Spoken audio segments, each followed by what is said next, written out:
warahmatullahi wabarakatuh. Perkenalkan, nama saya Zara Ivana Fatihah dengan NPM 22411123 dari kelas manajemen 22B. Di sini saya akan menjelaskan materi mengenai manajemen piutang.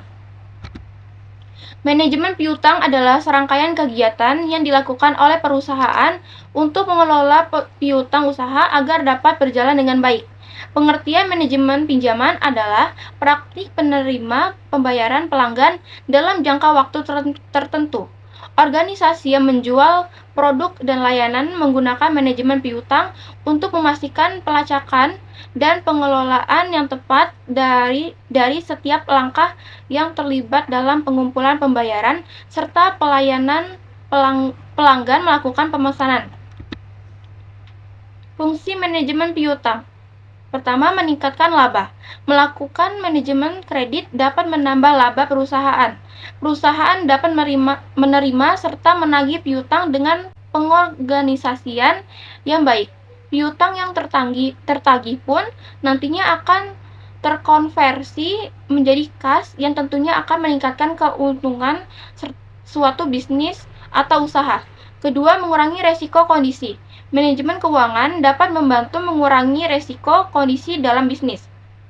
Dengan melakukan pengelolaan piutang yang baik, perusahaan dapat memastikan bahwa piutang perusahaan dapat tertagih sehingga dapat masuk ke dalam kas perusahaan, nantinya akan menambah keuntungan. Ketiga, membantu menghadapi persaingan bisnis. Manajemen akuntansi dapat membantu suatu usaha atau bisnis dalam hal pengelolaan piutang. Selain itu, dengan manajemen piutang, perusahaan dapat memastikan bahwa perusahaan dapat tertagih sehingga dapat masuk ke dalam kas perusahaan yang nantinya akan menambah keuntungan. Dengan demikian, perusahaan dapat lebih siap menghadapi persaingan bisnis. Adapun jenis-jenis manajemen keuangan. Keputusan pembiayaan melibatkan kebijakan tentang cara menerbitkan surat berharga atau utang jangka pendek dan panjang. Keputusan investasi mencakup kegiatan yang berhubungan dengan penanaman modal perusahaan seperti investasi dalam aset tetap atau finansial seperti gedung, tanah, saham, dan obligasi. Keputusan dividen terkait dengan kebijakan pembagian laba perusahaan kepada pemegang saham, pembendaharaan dan pengelolaan anggaran modal, melibatkan pengelolaan arus kas perusahaan termasuk pengelolaan kas, utang, dan hutang. Manajemen struktur modal membahas tentang kebijakan perusahaan dalam menentukan komposisi modalnya termasuk rasio utang dan ekuitas. Manajemen modal kerja menyangkut pengelolaan aset dan jangka pendek perusahaan seperti persediaan, kredit, dan hutang dagang. Manajemen rasio keuangan berfokus pada identifikasi, evaluasi, dan pengendalian risiko keuangan yang mungkin dihadapi perusahaan, seperti risiko perubahan suku bunga, risiko mata uang, dan risiko kredit. Manajemen keuangan internasional membahas tentang aspek keuangan yang terkait dengan bisnis internasional, seperti manajemen risiko mata uang asing dan pembiayaan perdagangan internasional.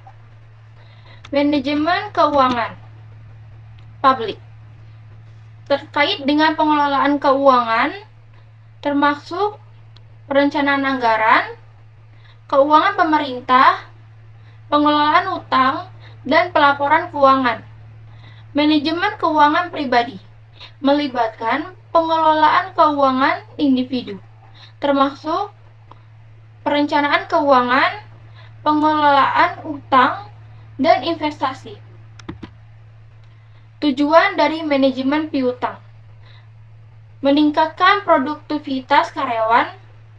Otomatisasi dalam manajemen kredit dapat mengurangi waktu yang dibutuhkan untuk tugas pengumpulan dan pengumpulan manual.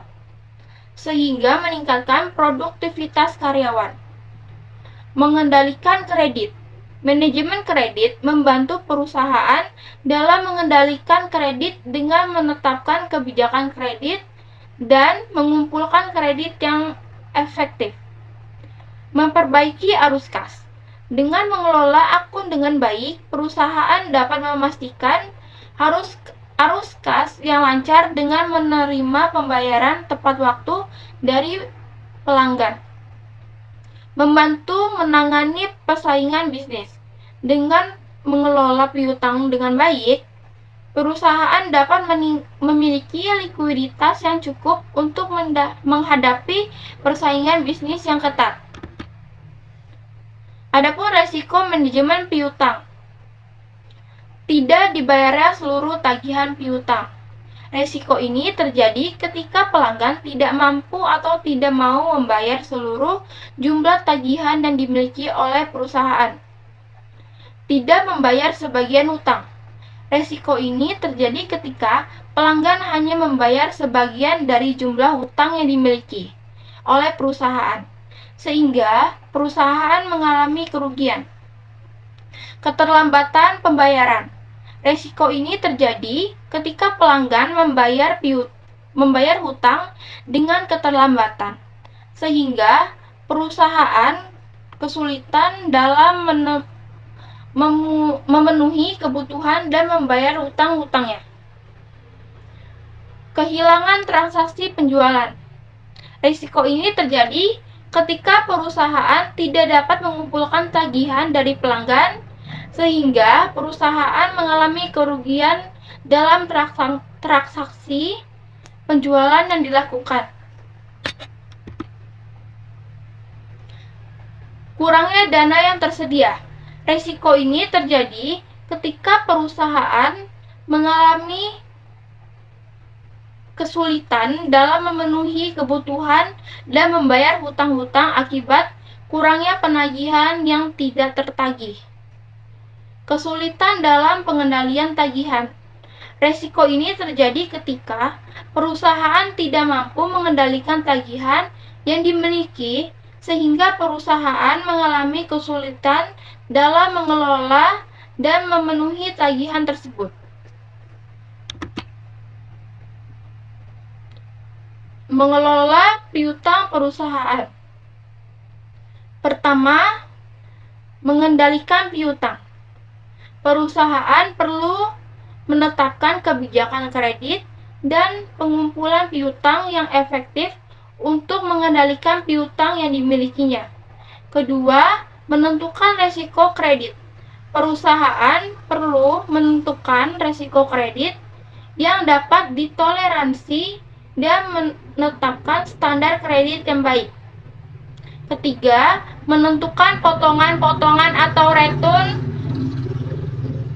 Perusahaan perlu menentukan potongan-potongan atau return yang diberikan kepada pelanggan dalam rangka mempercepat pembayaran. Keempat, merencanakan nominal dan pengumpulan piutang. Perusahaan perlu merencanakan jumlah piutang yang akan diberikan kepada pelanggan dan melakukan pengumpulan piutang secara teratur. Kelima, melakukan berbagai administrasi yang dimiliki hubungan dengan penarikan kredit. Perusahaan perlu melakukan berbagai administrasi yang berkaitan dengan penarikan kredit, seperti pembayaran faktur, surat jalan, dan dokumen-dokumen lainnya yang diperlukan dalam proses penagihan. Sekian penjelasan dari saya mengenai manajemen piutang. Saya akhiri. Wassalamualaikum warahmatullahi wabarakatuh.